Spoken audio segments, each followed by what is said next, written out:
on Motor Week this week. The Ford Focus. Fabulous or frighteningly futuristic? Mike Rutherford with an exclusive interview with the British designer of the astonishing new Isuzu V-Cross. But first, Ginny Buckley collars one of Chrysler's top executives to discover the thinking behind their eye-catching concept revealed at the Geneva show. Chrysler have chosen Geneva to unveil their first concept in Europe for 10 years. It's the Pronto Cruiser. It's a kind of muscle car for the man in the street, and its design is taken from the 1940s Art Deco influences. Underneath the bonnet you'll find this 1.6-litre engine that's been developed in a joint venture with BMW.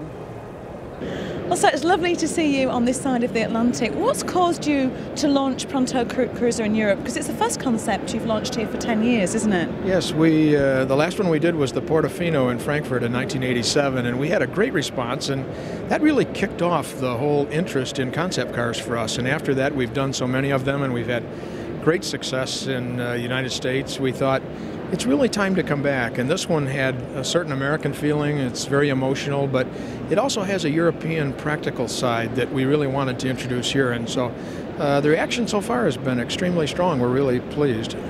Could you tell me about the engine, because that's another European connection, isn't it? Yes, the Chrysler Prado Cruiser is the first look and really the worldwide introduction of the new 1.6-liter engine that we've done in conjunction with BMW, and we've been working very hard with a team of people, and we've put that together, and we'll be building them and we'll be out with them during calendar year 2000. So you'll see it in the Rover Mini as well as seeing it in our products. Have you been happy with that relationship, and do you plan to pursue it further?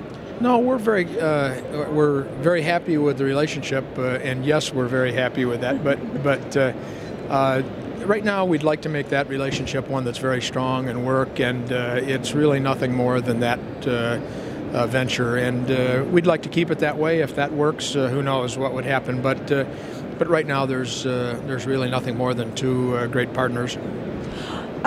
Going back to Pronto Cruiser, you're looking at this technology that's the pop bottle technology almost, isn't it? It comes from the family, the Pronto family. How far before we see this kind of technology actually in Chrysler vehicles? How far off that are we? Well, we've still got a fair amount of experimentation to do. It's a research project. This one happens to be made in steel, but the concept that we had shown in Detroit and the concept that we continue to work with is an injection molded composite technology.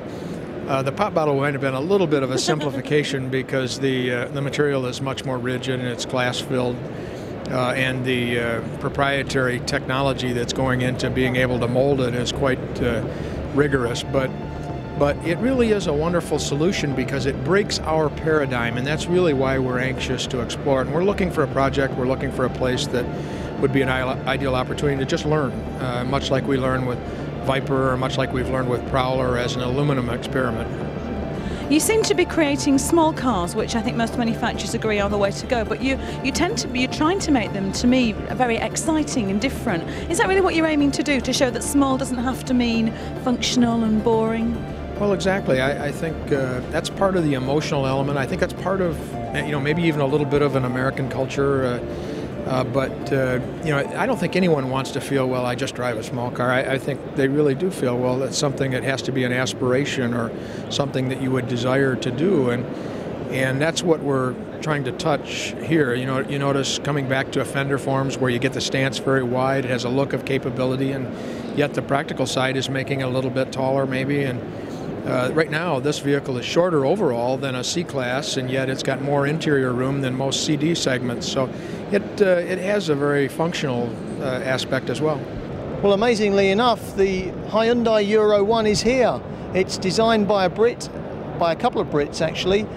I was out in Frankfurt only a few days ago at the design studio for Hyundai, and this car, well, it virtually didn't exist. There was a shell, no doors, no wheels on the thing, no proper interior, no engine, and I was very, very worried indeed it wouldn't be ready for the Geneva Motor Show, but it's here. Let's take a closer look at it.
And the end result of all that, finally, the Euro 1. Now, it certainly won't go on sale in its current guise, but it seems to me that there's a little car out there called the Hyundai Coupe, and if the Coupe suddenly decided to convert itself into a soft top, well, there you go. Still with Hyundai of Korea, this is an interesting little city car, 1 litre, 5-door, as you can see. Quite a cute design, I think. You may remember that I showed you this car last year when I was at the Korean Motor Show in Seoul, but here it is, a production reality. It's going to be called the Atos, or A to Z, very clever name, I think, that, and it's going to sell from £7,000. How Mercedes can try and charge twice as much for an A-Class, I just don't know. Imagine an MGF that spent 3 hours a day in the gym pumping iron and has popped a few steroids. Well, you don't need to do, because here it is. It's the MGF Supersports, a design study that's based on those classic racing cars for the weekend. It's been 6 months of hard work, and it's like brilliant to actually see it, you know. What were you hoping to create with it? I think a sense of occasion. It's a real sort of toy, I hope. You know, it's not necessarily serious transport. It's sort of trying to generate a lot of interest for MG and harking back to the sporting nature of the cars. So a real toy. It's a little something for the weekend, sir, isn't it? Definitely, yeah, absolutely. Something you really want to treasure and sort of, you know, play with. It's racing heritage. You can see it, and the minute you look at the car, you can tell that's what you've drawn on. What else have you drawn on to influence your design? I think there's a couple of things. Firstly, the sense, the spirit of the racing cars from the 50s, sort of Mille Miglia and Le Mans cars, which were very usable sort of day to day. I mean, you know, you could take them on the road and race them at the weekend, and it's that sense of something that's very usable. But also something that's a little bit more brash, a little bit more ornamental, more like some of the pre-war MG racers, which are always that way. Is it great as a designer to be given this kind of project where I suppose you can let your imagination run a little bit wild, or are you checked to a degree and you know you're told that it needs to be, you know, fit a certain way, it needs to look a certain way? I think in this case it had to be relevant to MGF, so it still had to take on board the original car and be appropriate, you know, a way forward for the car. So it wasn't just without a context, if you understand me. But yeah, I mean, sports cars always, you know, it's the most sort of adrenaline and the most enthusiastic you can get with any sort of car product. So, what engine's in it? It's supercharged. So again, you know, very much in the spirit of MG. Supercharged engine, which is classically British. A lot more power. Have you driven it yet? I drove it very briefly, momentarily, but hopefully I'll drive it again sometime. I think it's the least they can do if you've been involved in the design, really. Bloody right. Congratulations. Thanks. Well, you know, a lot of people say that Citroen aren't doing too much on the product front, but this Geneva show, I think, defies that argument, because what we have here is yet another new version of the Zsara. It's the estate version, the station wagon, and I can't help thinking there's a touch of the Volvo V40s about the rear end of this car. Very nice looking car indeed. Often the case, of course, that when you have a range of models, the estate is actually the best looking of the lot, and I think certainly along with the coupe, this estate version of the Zsara looks absolutely great. I wouldn't mind living with this day to day, I can tell you. You know, the other interesting thing about the Zsara range is we've got the saloon, the coupe and the estate all going on sale within a 6-month period, and that's an exciting time for Citroen, and if you're a buyer out there, that should make it an exciting time for you too. Well, with most of the new Beetles in America being snapped up already, I'm not going to wait any longer. I'm going to go for one of these instead. Well, if you've got about £100,000 sitting in the bank and you're thinking of maybe investing in a Ferrari 355 for about the same sort of money, you can have this, the Callaway C12. It's an American-based company, but the vehicle is actually built in Germany. An American V8 engine under the bonnet, just to confuse things. And they say it will be on sale later this year in showrooms for £100,000. I'll believe it when I see it. One new model that's kept everybody guessing for ages has finally been unveiled here on the Ford stand. No, it's not the new Escort. Its name finally is Ford Focus, the Escort's replacement. It's part of the new Edge design policy that Ford have been following, and it's all swooping lines and curves. They've really radically reworked this firm favourite, and of course they've put us all out of our misery by finally telling us what it's called. Focus. Our vision for Focus is to build from the traditional strengths that have made Escort a major player, and not only is Escort the best-selling car in Ford's history with nearly 20 million owners around the world, but it's also been consistently amongst the top sellers in Europe and also in America. Focus also offers us a broader range of products, even more refinement, more sophistication, more equipment, and more safety features, while maintaining the affordable philosophy that Ford has stood for since the Model T. The Ford Focus is a pivotal element for us, looking out not just the next few years, but for the next 10 years. It's an all-new platform, and although initially this fall it will have 4 derivatives, as you look out 5–10 years, this fabulous C170 platform, the Ford Focus platform, is going to be the basis for a lot of exciting new products. The vehicle we've just introduced here in Geneva is Ford Focus. It's a new generation, small, family-sized vehicle. It's a global vehicle. It's a vehicle that we will produce and market all over the world. If you're trying to find a size perception, it's really difficult. It's somewhat larger than the present Escort range across the world. It's a new architecture of vehicle. And what do I mean by architecture? The proportions of the vehicle are very different. It's a longer wheelbase than you would expect in a vehicle of this size. It's a taller vehicle than you would expect of a vehicle of this size. The interior spaciousness is just absolutely fantastic. The car was developed largely in Europe, but the design process and the research process was conducted in several countries, including the US and also Japan, also Latin America. So we had input from all of the markets. We had input from customers from many different regions across the US and across the world. Ladies and gentlemen, may I be the first to introduce to you the newest addition to the Ford range, the Ford Focus.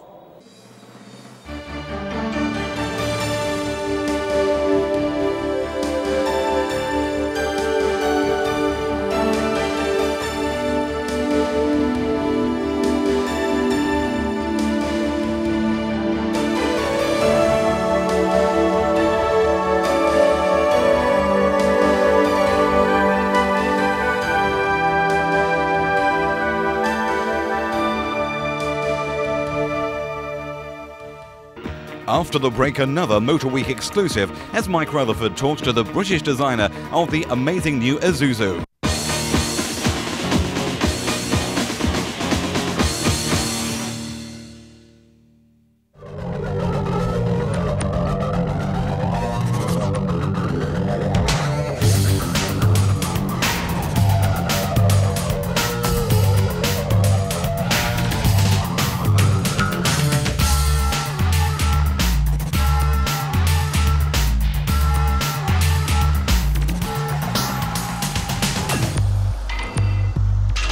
Well, I'm delighted to say that we're joined by Simon Cox, the chief designer for Isuzu Motors in Europe, based in the West Midlands. Simon, very strange Japanese company, design studio run by you, not too far from Birmingham. How does that all work? Well, basically, they use us to get design influence from Europe and to add to what they're designing over there, but also to give a completely different perspective of design, really. And this was a result of one of our projects. This is the Via-Cross. It was one of the stars of the Tokyo Motor Show, but here we are in Britain. Yes, despite the backdrop, we are in good old Blighty. We've got the thing on the road. It's been built in Japan. What's the likelihood of it coming to Europe, or in particular to Britain, in showrooms? Oh, there is a good chance now. It is being discussed. Originally, it was meant to be for Japan only, but there has been a very good response to it in both Europe and America. So that is now being discussed. If I was a gambling man, I mean, is it 50-50 that will come here? I would say 50-50, but hopefully a little bit more than that. And what's underneath it? It's basically an Isuzu Trooper, isn't it, beneath the skin? The basic chassis is a ladder frame, and it is from a Trooper, which means it is very, very strong and very capable off-road. There has been some modifications to the suspension, which makes it a lot more sporty in terms of its performance. Feels much tauter when you're at the wheel. Yes, basically we've got the monotype shock absorbers, which are basically development from motorcycle, and that helps the basic on-road performance. It's a much more sort of sportier ride, a much tougher sort of a ride, but it doesn't compromise the off-road. The original concept was to produce an off-roader, a modern-looking off-roader. So, yeah, the intention at the outset was to get a very radical-looking vehicle. But what we needed to do is make sure that it was a real off-road capability, very strong performance, and it is not just an image vehicle. Is the ground clearance as good as on the traditional Trooper, for example? I mean, yes, the ground clearance is exactly the same, and as you say, it may look very stylish, but performance-wise, it is very capable. And in fact, in some ways, you know, more durable than most tougher-looking, if I can use that word, 4x4s. I mean, those plastic pieces of cladding. I sound like somebody's just been down to B&Q. You know what I mean? They're bolted on with Allen heads, which means you need the good old-fashioned Allen key to take the things off. But they're more than just cosmetic. They're actually offering protection. We can see some of it here at the front. Yeah, well, that's right. You look at a lot of off-roaders, then basically they have a two-tone graphic. What we wanted to do with this vehicle was produce a very tough, as I say, capable off-road lower, which it could stand the test of scrapes. But it was a contrast between a very car-like or stylish upper body. So there is this contrast of both materials and function. And as you say, on a typical off-roader, you might have two-tone paint. Well, that's it. It usually it's a use of paint or graphic to achieve this sort of tough image, where we didn't want to do that. We wanted the function to actually come out in the materials.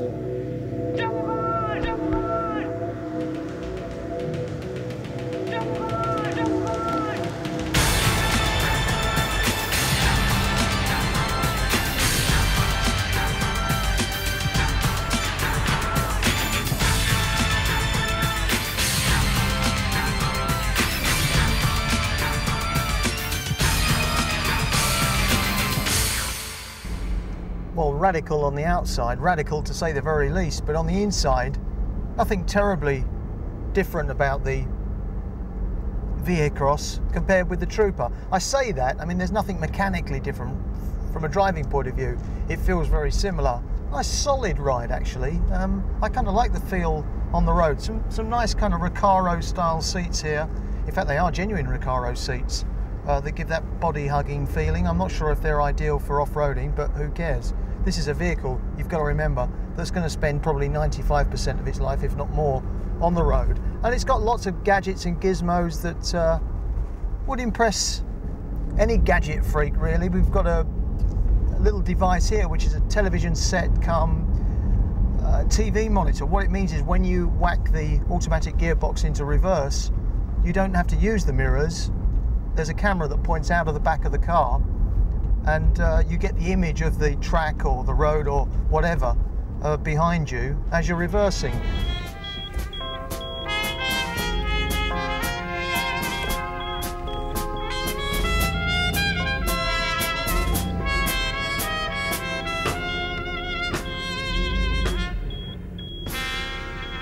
Very clever stuff and all the rest of it, but I find that mirrors work quite well, actually.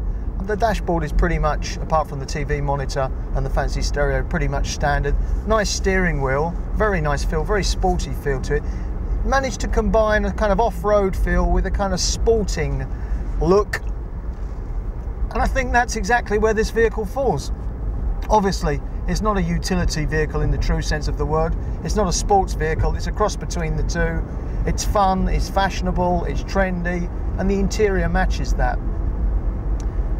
one of the problems, although it's a very clever little idea, actually incorporating the spare wheel into the rear door, looks great from the outside. It actually makes the rear wheel a feature, of course, of the exterior of the car.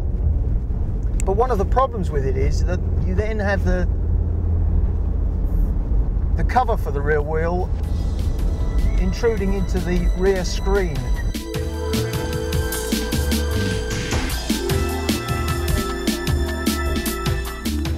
And what do you see as this being a rival to? I guess the Vauxhall Frontera must come into it, the Jeep Cherokee to a lesser extent? Yeah, I mean, all those vehicles sort of fall into its battleground, if you like. But to be honest, we were trying to create a new image. We were trying to get away from this boxy look of off-roaders and actually create a vehicle that sort of moved off-roaders into the sort of next century, if you like.